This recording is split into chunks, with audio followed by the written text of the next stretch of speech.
Olá a todos, dando sequência à nossa disciplina de Teoria Geral do Estado e Ciência Política. Na última aula nós falamos sobre democracia direta, indireta, semidireta. Apresentamos para vocês como que ela é vista.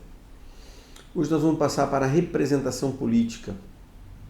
Eu quero trazer para vocês um entendimento de José Antônio Tavares, que diz o seguinte: a representação política é uma relação entre o conjunto dos cidadãos que integram uma comunidade política nacional e os seus representantes, na qual os primeiros, enquanto comitentes e constituintes, autorizam os últimos a tomarem as decisões que obrigam em comum e universalmente a todos, nelas consentindo por antecipação e assumindo, cada um, todas as consequências normativas derivadas das decisões do corpo de representantes, como se as tivesse efetivado e pessoalmente adotado, e na qual, por outro lado, cada um dos representantes se obriga a tornar efetivos no corpo legislativo, ao mesmo tempo, os valores fundamentais e comuns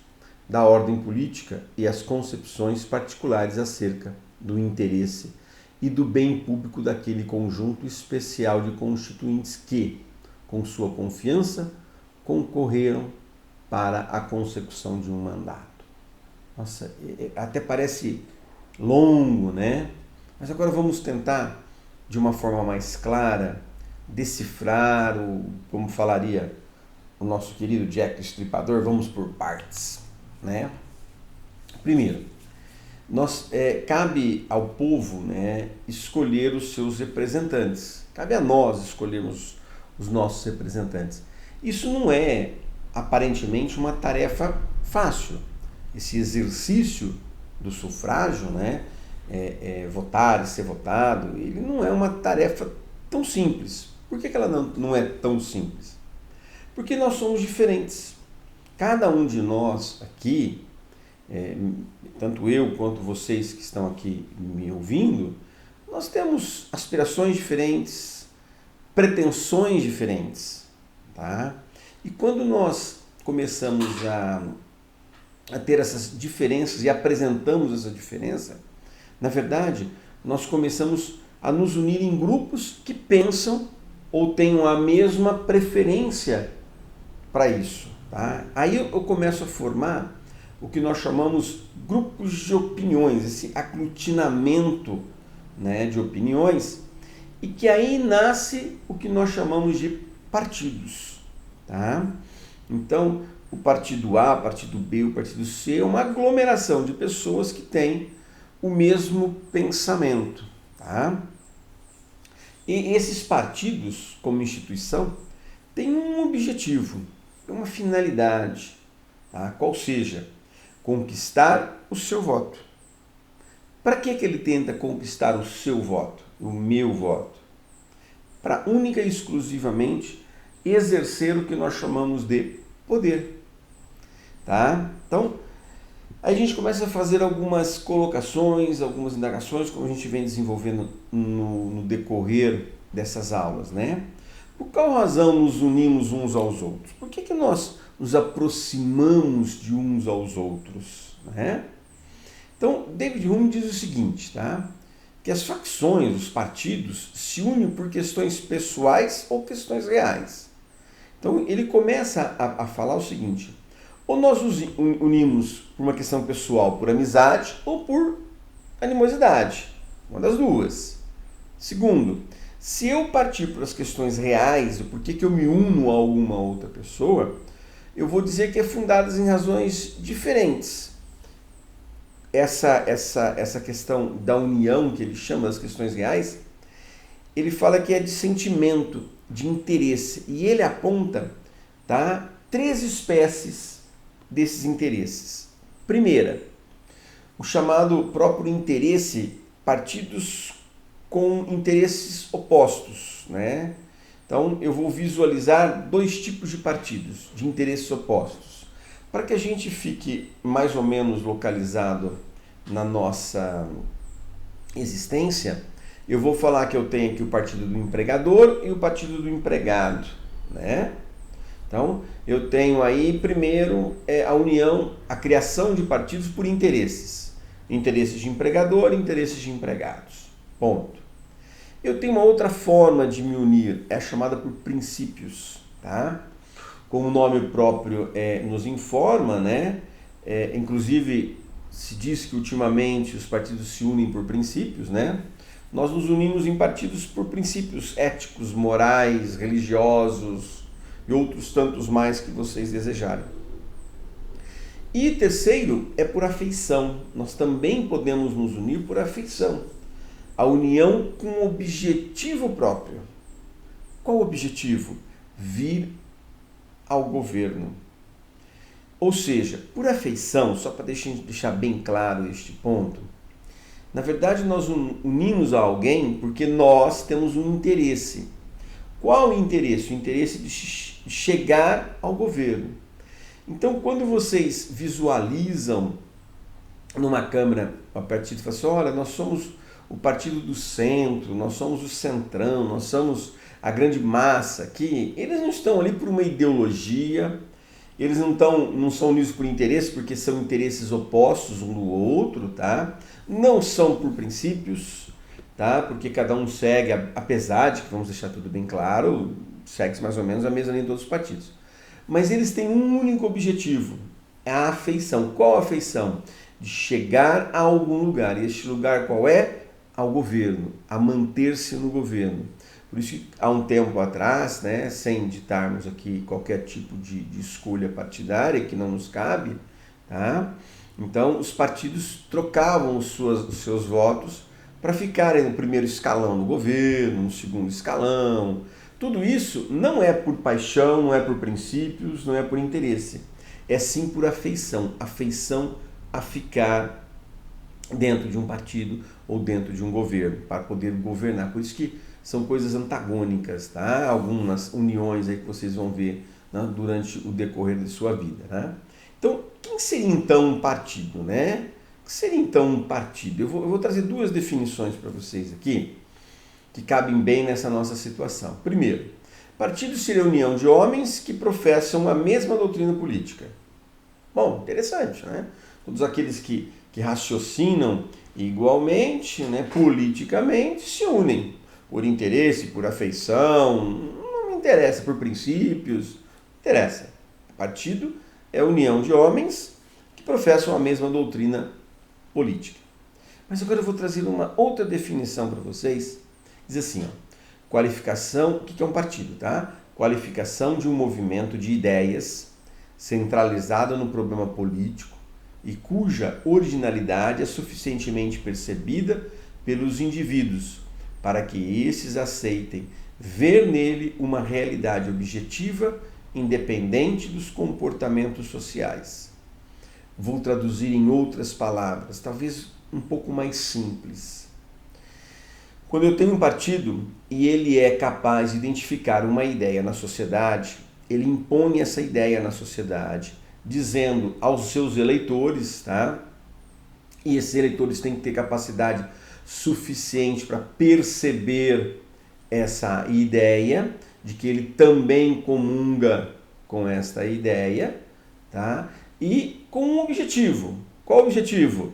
Que este comportamento social seja por você entendido e você me retribua este comportamento através de um voto. Isso é um partido político. É aquele que tem a visão de perceber que naquele momento histórico, aquele momento social é relevante, e essa relevância tem que ser externada por ele, partido. Às vezes até não é a convicção dele, tá? Vamos deixar isso bem explícito para vocês, mas ele consegue chegar a você, a botar na sua ideia de que para que a sua ideia seja concretizada, você precisa dele que também tem a mesma ideia, ou seja, o seu voto é destinado a ele. Quando se percebeu que os partidos políticos eram externação da opinião pública, começamos aqui a caça pelo governo. É o que eu acabei de falar. É a procura do poder. Como é que eu vou ao poder? é visualizando as necessidades do povo. A hora que eu visualizo, eu consigo colocar isso em prática, consigo colocar isso para os eleitores, esses eleitores vão se apaixonar por mim, sem críticas e sem discussão. Por isso que alguns falam, vamos usar um termo aqui, sem citar nomes, falam aquilo exatamente que você quer ouvir, tá bom? Os partidos, quanto à sua organização interna, tá? Eu vou dar uma explicaçãozinha para vocês. Partido de quadro, né? Busca a qualidade de seus membros, não a quantidade. Figuras notáveis. Isso até um tempo atrás. Aí, esses partidos chamados de quadro, eles perceberam que uma figura notável trazia votos. Buscava-se votos e trazia votos para ele.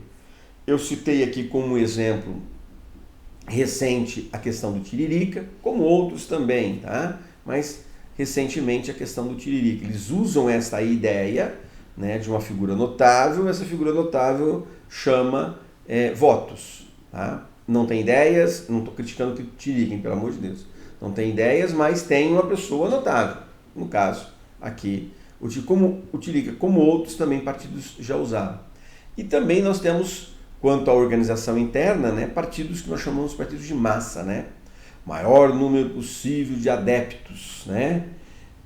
Eles raciocinam, os partidos de massa raciocinam o seguinte: nós somos a base da pirâmide social. Para alcançar o governo, só se nós nos unirmos. Então aqui não interessa a qualidade, não que eles não tenham, hein? Mas não interessa a qualidade, sim quantidade de elementos para se chegar ao governo, automaticamente quantidade de votos, tá? Quanto os partidos quanto a sua organização externa. Então, falamos da organização interna, vamos falar agora da organização externas. Bem rápido, tá? Partido único. A China é um partido único. Ela tem um partido, mas é um partido único. Não tem partidos.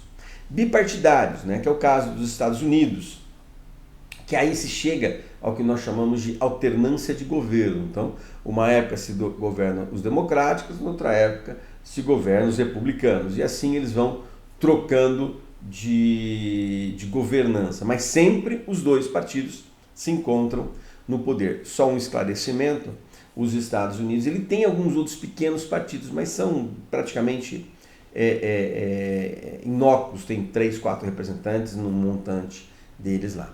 Pluripartidários, né? Vários partidos saindo da mesma base.